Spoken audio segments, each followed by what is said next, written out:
নববর্ষে পশ্চিমবঙ্গ দিবস পালন করবে তৃণমূল। আজ বিকেলে রবীন্দ্র সদনে অনুষ্ঠানে উপস্থিত থাকবেন মুখ্যমন্ত্রী। অনুষ্ঠানে পশ্চিমবঙ্গ সরকারের বিভিন্ন একাডেমির পুরস্কার দেওয়া হবে।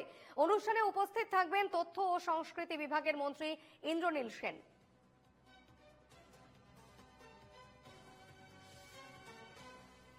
নববর্ষে পশ্চিমবঙ্গ দিবস পালন করবে তৃণমূল এবং আজ বিকেলে রবীন্দ্র সদনে অনুষ্ঠানে উপস্থিত থাকবেন মুখ্যমন্ত্রী মমতা বন্দ্যোপাধ্যায়।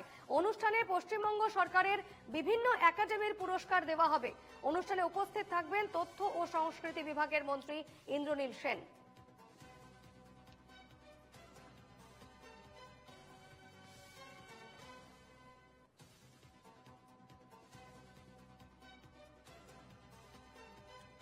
নববর্ষে পশ্চিমবঙ্গ দিবস পালন করবে রাজ্য সরকার। বিকেলে রবীন্দ্র সদনে এই অনুষ্ঠান হচ্ছে এবং এই অনুষ্ঠানে উপস্থিত থাকবেন মুখ্যমন্ত্রী মমতা বন্দ্যোপাধ্যায়। রাজ্য সরকারের বিভিন্ন একাডেমির পুরস্কারও দেওয়া হবে এই অনুষ্ঠানে।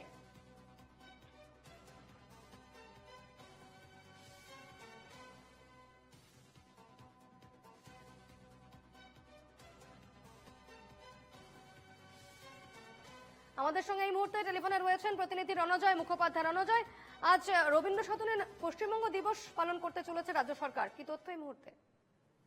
আজকে বিকেলবেলা রবীন্দ্র সদনে আজকে এই পশ্চিমবঙ্গ দিবস পালন হতে চলেছে এবং তুমি জানো যে এই পশ্চিমবঙ্গ দিবস রাজ্য বিধানসভায় সেখানে আইন করে সেই পশ্চিমবঙ্গ দিবস পাস হয়েছে এবং সেখানে এই পশ্চিমবঙ্গ দিবস আজকের দিনে পয়লা বৈশাখ নববর্ষে পশ্চিমবঙ্গ দিবস করা যায় কিনা সেই নিয়ে বিস্তর আলোচনা হয়েছিল বিভিন্ন রাজনৈতিক মহলে এবং সর্বদলীয় বৈঠক ডাকা হয়েছিল যেরকম একদিকে, অন্যদিকে বাংলার যারা প্রথিতযশা বুদ্ধিজীবী রয়েছেন, কবি সাহিত্যিক শিল্পপতি রয়েছেন, তাদেরও মতামত নেওয়া হয়েছিল।